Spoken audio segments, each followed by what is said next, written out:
자, 드디어 통과가 됐습니다. 이 게리 겐슬러 쭈꾸미 대가리가 막 타이레놀을 씹어먹는 소리가 여기까지 지금 들리고 있습니다. 미국 하원에서 지금 FIT21 법안이 통과가 됐습니다. 이 FIT21 법안의 통과가 무엇을 과연 의미하고 있는지, 그리고 크립토커런시 시장 전반에 어떤 영향이 있을지, 우리 리플한테는 이게 어떤 역할을 하는 건지 오늘 한번 알아보겠습니다.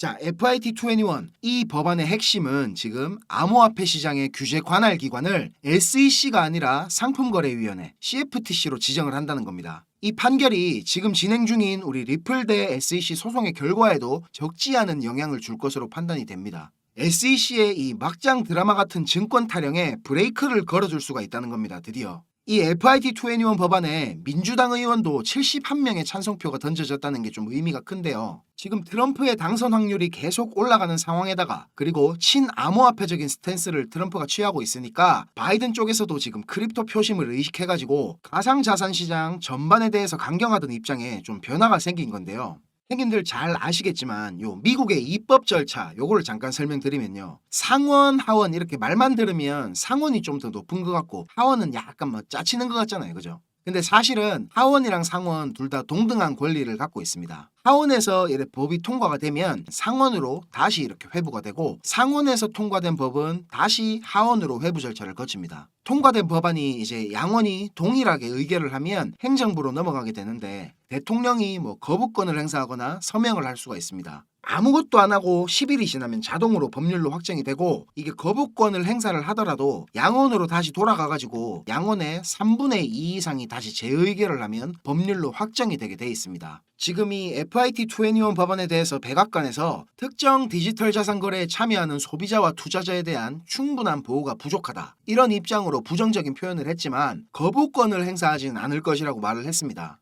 지금 근데 민주당이 다수인 상원에서 통과는 아마 실패할 것으로 보이지만, 이런 하원의 결정이 미국 가상자산 산업 전반에 큰 변화를 가져올 것은 분명합니다. SEC의 입장에서는 성벽이 무너졌다고 생각이 들 거거든요. 지금 SEC가 우리 리플을 포함해가지고 소송 중인 8건의 케이스 있죠. 여기에 대해서 공통적으로 주장하는 논리에 지금 심각한 모순이 생겨버린 겁니다. 리플하고 SEC 소송이 지금 법원의 최종 판결만 남겨둔 이런 시점에 알트코인 대장 우리 이더리움 현물 ETF 관련된 소식들하고 미국의 규제 불확실성이 이렇게 조금씩 해소되고 있다는 거는 리플이 드디어 6년간의 긴 수렴 끝에 돌파할 시간이 다 돼 간다는 겁니다. 그리고 지금 이더리움 현물 ETF의 다음 타자로는 당연히 지금 리플이랑 폴리곤, 솔라나 이런 시총 상위의 메이저 알트코인들이 거론이 되고 있는데, ETF라는 게 갖는 의미가 상당한 거는 맞지만 그 어떤 ETF가 미국 시장에서 출시된다고 한들 비트코인 정도의 파급력을 만들어내기는 진짜 쉽지는 않을 겁니다. 시장이 지금 ETF라는 눈에 보이는 열매에만 집중을 하고 있지만, 지금 사실 우리가 준비해야 되는 다음 스텝은 좀 따로 있습니다. 세계 최고라고 불리는 자산운용사 블랙록이 주목하고 있는 섹터죠.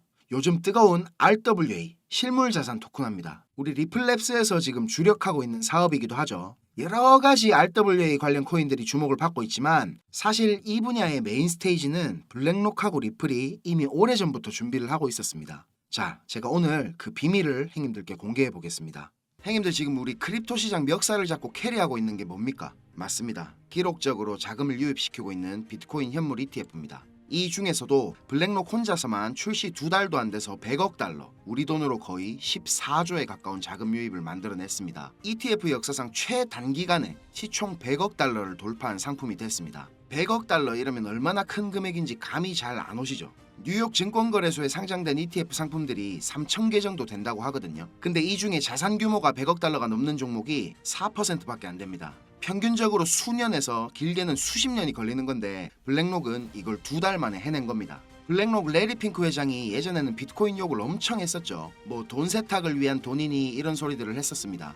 그런데 2022년부터 입장을 완전히 바꿉니다. 스테이블 코인 USDC 아시죠? 이 USDC의 발행사인 서클에다가 4억 달러 투자를 발표하고 나서 블랙록의 기관 고객들 중에 비트코인에 관심이 있는 투자자들을 조용히 끌어들입니다. 그리고 사모펀드를 하나 만들어서 블랙록 자체 자금으로 비트코인에 투자를 하기 시작했습니다. 올 초에 비트코인 현물 ETF 상품 IBIT를 내놓은 뒤에는 이렇게 말했었죠. 비트코인은 디지털 골드다. 금을 대체할 글로벌 자산이다. 월스트리트의 제일 큰 스피커 중에 하나인 레리 핑크의 이런 발언 때문에 비트코인은 금처럼 완벽하게 제도권 안에 들어온 가치 저장 수단으로 인정을 받고 있습니다. 세계에서 제일 큰 돈을 굴리는 블랙록의 CEO가 이런 말을 하니까 자연스럽게 뉴욕 거래소에 천문학적인 자금들이 유입이 되고, 그동안 상장사 중에서는 비트코인 보유량으로 항상 최고를 달리던 이 마이크로 스트래티지를 제치고 블랙록이 세계에서 비트코인이 제일 많은 회사로 올라섰습니다. 이 뉴스가 나오던 시점에 27만 4천 개가 조금 넘게 보유하고 있더라고요. 어마어마하죠 진짜. 마이클 세일러 형님이 2020년도부터 비트코인을 사모았는데 4년 동안 사모은 양을 블랙록은 3달 만에 뛰어넘은 겁니다.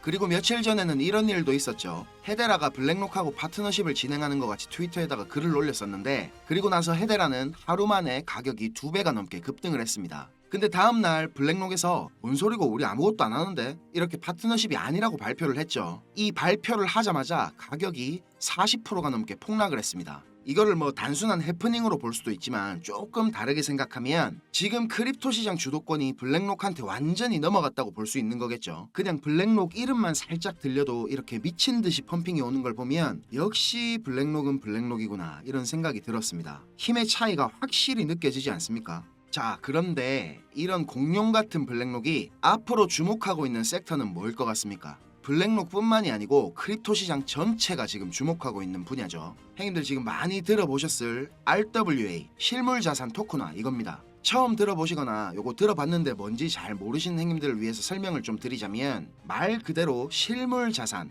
우리가 갖고 있는 부동산이나 자동차, 그리고 뭐 예술품이나 국채, 주식 등등등등 이런 현실 세계에 있는 모든 자산들을 블록체인에서 토큰화를 시킨다는 겁니다. 자, 그러면 왜 이런 실물 자산들을 토큰화 하려고 하느냐? 결국은 이게 다 돈 때문인데, 예를 들면 진짜 비싼 이런 미술품이 하나 있다고 해봅시다. 이 그림 유명해서 다들 잘 아시죠? 뱅크시 작품입니다. 이런 거는 이제 돈 있는 사람들만 경매장 같은 데 모여서 막 사고 그랬죠. 텔레비 같은 데도 막 그런 거 많이 나온다 아닙니까? 막 번호표 들고 하는 거. 이런 고가치 자산들의 일부를 블록체인을 활용해가지고 소유권을 부분적으로 나눌 수 있게 된다는 말입니다.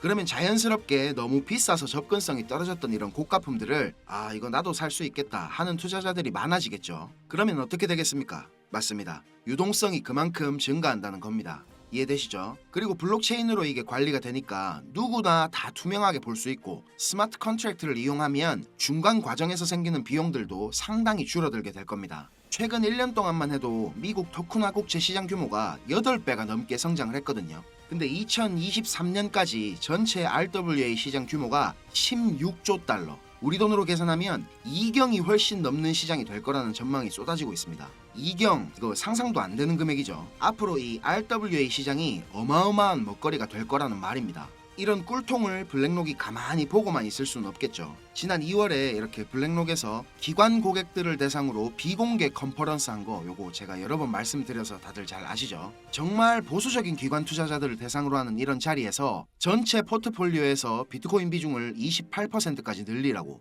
블랙록이 이렇게 파격적인 발언을 한 게 알려졌었죠. 겉으로 보기에는 비트코인 현물 ETF 출시를 앞두고 기관 고객들 대상으로 홍보를 하는 것 같은 자리였는데, 자, 이거 제가 최초로 공개합니다. 이 비공개 컨퍼런스 안에서 더 은밀하게 VIP 고객들을 대상으로 하는 또 다른 비공개 모임이 있었습니다. 네가 거기 가지도 않았는데 어떻게 하노? 아직 저를 잘 모르시는 형님들은 이런 말씀 하실 수 있다고 생각합니다. 충분히 이해합니다. 저 같아도 못 믿을 것 같거든요. 우리 공부방에 오래 계신 형님들은 다들 잘 아실 텐데 누군지 감이 오시는 형님들도 계시죠? 맞습니다. 형님들이 생각하시는 바로 그 사람입니다. 제가 영국에서 일하고 있는 정보원을 통해서 입수한 내용이고요. 저한테 이렇게 메일로 그 컨퍼런스에서 녹취한 내용이랑 PDF 자료를 보내줬습니다. 녹취 파일을 제가 꼼꼼히 다 들어보고 정리를 했는데, 뷔드를 아시죠? 요거 블랙록이 얼마 전에 처음으로 출시한 RWA 펀드입니다. 출시되기 한 달도 전에 이 자리에서 벌써 뷔들이라는 이름을 쓰면서 출시를 예고를 했고, 뷔들이 출시되면 가치 상승이 예상되는 코인들도 브리핑을 하면서 VIP 기관 고객들에게 수요를 조사하는 내용도 녹취 파일에 들어있습니다. 그리고 정확히 무슨 워딩을 썼냐면 just a taste, 맛보기일 뿐이다, 이런 말을 했습니다. 출시 일주일 만에 2억 4천만 달러 유입을 시킨 이 뷔들이 맛보기라는 겁니다. 자, 블랙록이 정말 공을 들이고 진짜라고 말하고 있는 코인은 바로 이 코인입니다. 블랙록이 선택한 RWA 섹터 대장이 될 코인입니다. 이런 마켓 메이커가 고른 코인들은 사실 뭐 분석도 의미가 없지만 기술적으로 봐도 주봉으로는 이렇게 상승 다이버전스가 걸려있고 이렇게 올리고 내린 파동 비율도 상당히 예쁩니다. 딱 보자마자 아 이거 진짜 개미들 털려고 무진장 노력했구나 생각이 바로 들었습니다. 꼭 수익이 필요하시고 이 종목 받아보시고 싶은 행님들은 010-5528-2156 010-5528-2156 이 번호로 블랙록 이렇게 문자 한 통 보내주시면 제가 확인하고 한 분도 빠짐없이 알려드리겠습니다. 우리가 이렇게 유튜브라는 곳에서 얼굴도 모르고 만나는 거지만 이게 또 계기가 돼서 좋은 인연으로 이어지게 될지 누가 압니까? 그렇죠? 자, 영상 시청하시느라 고생 많으셨고요. 저는 다음 영상에서 더 좋은 분석과 소식들 가지고 찾아뵙겠습니다. 감사합니다. 자, 그리고 제가 행님들한테 공지 드릴 게 하나 있습니다. 우리 공부방 인원을 며칠 전에 늘렸었는데 그새 또 만차가 지금 됐습니다. 그래서 제가 형님들 의견도 들어보고 혼자 고민도 좀 많이 해봤는데 방을 좀 여러 개로 이래 나누면 좋을 것 같아가지고 한번 시도를 해보려고 합니다. 제가 뭐 할 일이 좀 많아지긴 할 텐데 그래도 한번 이렇게 운영해 보기로 결정을 했습니다. 제가 처음에 우리 공부방을 운영하기로 마음먹으면서 생각했던 거는 약간 뭐라 해야 되지, 사랑방 이런 느낌의 그런 오손도손한 분위기를 생각하고 좀 만들었던 건데 시간이 좀 많이 지나면서 지금 인원이 제가 감당이 안 될 정도로 늘었습니다. 그래서 제가 분석이나 자료 올려드리는 공지방을 따로 그리고 채팅방을 따로 이렇게 여러 개의 방으로 운영을 하려니까 우리 행님들이 그만큼 또 여러 개의 방을 들어가 갖고 확인을 하셔야 되니까 그냥 제가 조금 더 고생하더라도 이렇게 하는 게 좀 낫겠다 싶어가지고 이렇게 공지를 드리게 되었습니다. 보시는 것처럼 지금 총 5개의 방으로 운영을 하려고 합니다. 모든 방에 제가 드리는 분석 자료는 기본적으로 다 똑같이 제공이 될 거고요. 여기에다가 이제 방마다 중점적으로 질문 답변해 드릴 내용에 대한 테마를 한번 잡아서 운영을 해보려고 합니다. 우리 기술적 분석의 기본기를 다지고 싶어하는 행님들이 제일 많으실 것 같아요. 그래서 이런 행님들을 위한 기초방 그리고 어느 정도 구력이 있으신 행님들께 조금 더 무거운 내용을 전달해 드릴 심화방, 나는 엘리어트 파동 이론에 대해서 더 깊이 공부해보고 싶다 하시는 행님들을 위한 파동방, 나는 하모닉 패턴이 궁금해서 이걸 좀 공부해보고 싶다 하시는 행님들을 위한 하모닉방, 그리고 마지막으로는 제가 드리는 분석 자료도 받아보고 우리 동무들하고 같이 수다도 원한다 하시는 행님들을 위한 수다방, 이렇게 지금 5개의 방이 준비가 되어 있습니다. 하나만 선택해야 되는 건 아니고요. 들어가고 싶으신 방에 모두 다 입장이 가능하십니다. 예를 들어서 나는 요 기초도 배우고 싶고 수다도 떨고 싶다. 그러면 저한테 문자로 기초 수다 이렇게 적어서 보내주시면 됩니다. 자, 번호는 위에 보이시죠? 여기 010-5528-2156 010-5528-2156 이 번호로다가 신청해 주시면 되겠습니다. 제가 빨리 초대해 드리려고 애쓰고 있지만 요거 좀 취합한다고 살짝 오래 걸릴 때도 있으니까요. 좀 쪼우지 마시고 느긋하게 기다려 주시면 감사하겠습니다. 자, 오늘도 긴 영상 시청하시느라 고생 많으셨습니다.